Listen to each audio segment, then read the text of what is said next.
when you're doing your project here, you got to consider how it looks overall. You know, we have our adjustment layer with our motion path there. We have our race car with our rotations that we mess with. And finally, we have our background or our race car track here. Um, and so again, once you watch your video, you decide everything looks good, the speed of everything's working okay, then you can move on to some other problems that we need to address. I notice they're slowing down at the very end, so I'm going to address that. If I go to the adjustment layer, the actual motion path, I can look at the position keyframes. I notice at the end there, they're kind of far apart there. So I'd probably go into the graph editor and look at maybe the last 2 points and speed those up a little bit. For example, I might grab these, drag these in just a little bit, and grab these. And notice here you have the straight lines as guides, so you don't change anything if you can help it. So there I sped it up there at the end. Okay, so let's take a look at that. Just by moving those points closer together. It's rendering here, so you should see it speed up here towards the end. Yeah, that's good. I like that. Um, let's see how it looks now that it's rendered. Yeah, I like how it speeds up. I don't like that gap in the end, so what I'm going to do is get out of the value graph, go right to the last keyframe, right here. See how it pauses there? And then it rotates. So my rotation's off too. But I can at least go right to that last position keyframe. I can turn on, or better yet, I can change the time now, the overall duration of my video. Okay, so I can do that. So now it's showing me the last keyframe here is about 9 seconds, 12 frames. Actually, I'm going to move that over just a little bit. It's still a little, it's a little fast here. Let's bump that to about right there, maybe.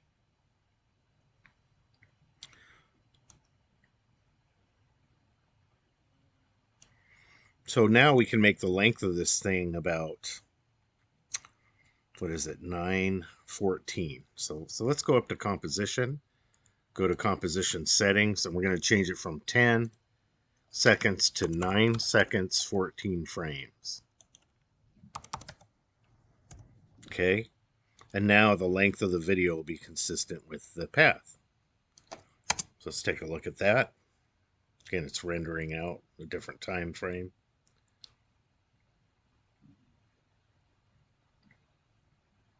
There it speeds up, and it kind of has a jerky rotation. So what I can do is I can go down to the race car layer, right, and adjust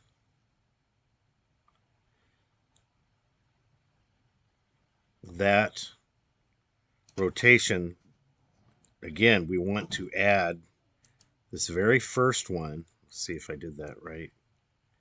Yeah, the very first one should be at the end. So we're going to go here, open this up. We're going to go to rotation. And I believe we had a final rotation right here.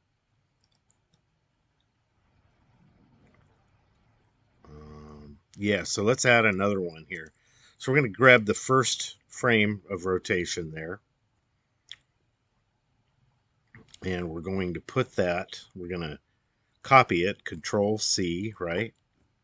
Then we're going to move our scrub key to the very end. Click in there, make sure you're on rotation, and then Control V to paste it. So now our starting point and our ending point, the car will be in the same position. So let's watch it and see if it works out.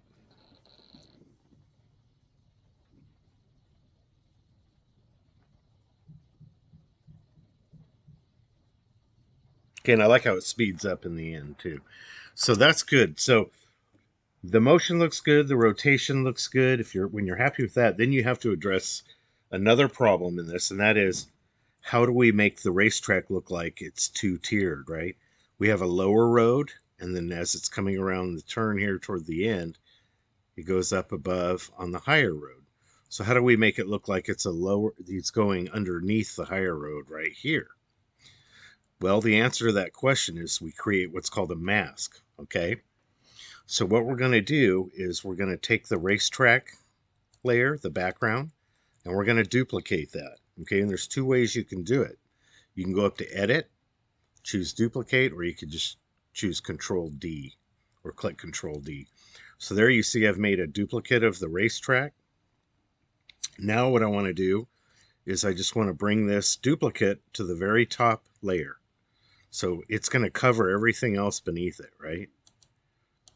So the question is, how do we get the car to show up and still have and get it to look like it's going underneath this? And that's where the mask comes in. So now that we have this layer on the top, we're going to create a mask, an enclosed area. And once we enclose it, only the enclosed area on this layer will show, while the rest of the layer will disappear and show what's underneath it on the other layers. So a mask is kind of like creating a piece of the layer that you want to keep, and then the rest of it falls away and you don't see it. Okay, so here's how we're going to do that. We're just going to make sure you're on the top layer, or the layer above everything else that you need it to be above. We're going to grab the pen tool up on the top here, and we're just going to draw a little mask area around here. Okay, so basically you just want to kind of follow the structure itself, or the curve of the road, right? Just make sure you get outside the lines here on the outside here. Right here, it's pretty crucial that we get it pretty close to accurate, though.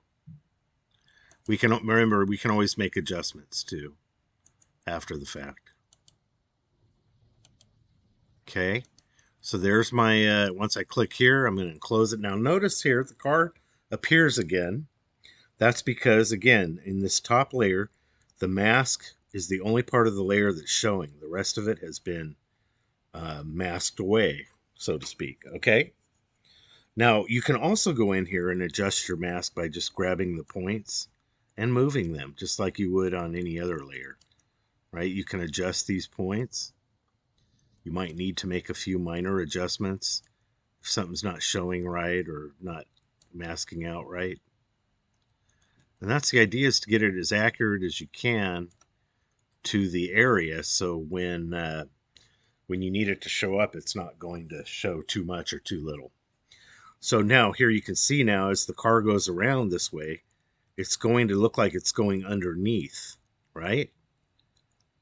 And that's because this layer, this racetrack layer that's on top, is above the racetrack, so of course it would show up first or over it, but we've masked out all the other areas of the layer. Pretty handy, right? That's kind of how the magic happens, okay? So then as it's coming around, then we don't have to do anything. Oh, wait a second. Yes, we do.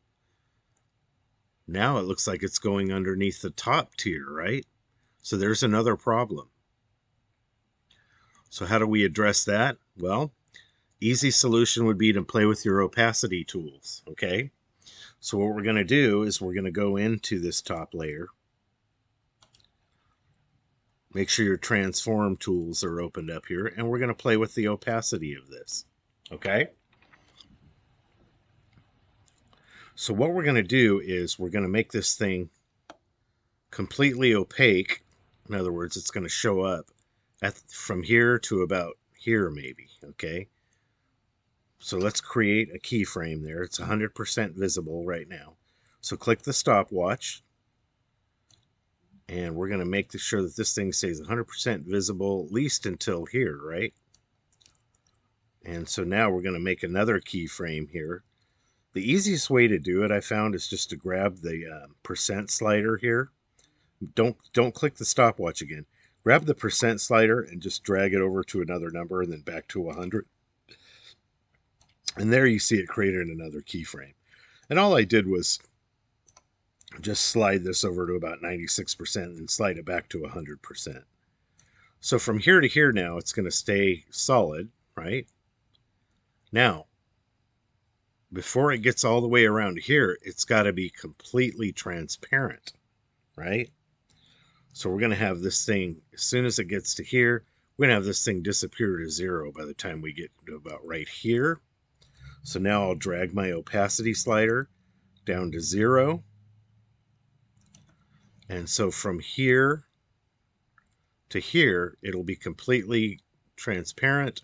So by the time the car gets around to here, notice there, now you can't see the layer above it, okay? So all we did there was mess with the opacity tools. We kept it at 100%, as the car's coming around. And then when it gets past the bridge or the second tier, then we can slide the opacity down to 0. And now the car shows up. It looks like it's on the top tier. Okay, so let's take a look at that. This time we'll just select the race car here. Now watch this. You'll see now we have the illusion that it's going underneath the road there, and now it's going above, right?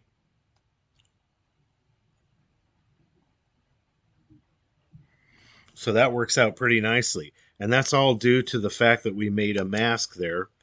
And then we, once we masked out the layer, or put a mask in the layer, everything else will show up when we need it to. And then when we need that mask to disappear, we just bring down the opacity.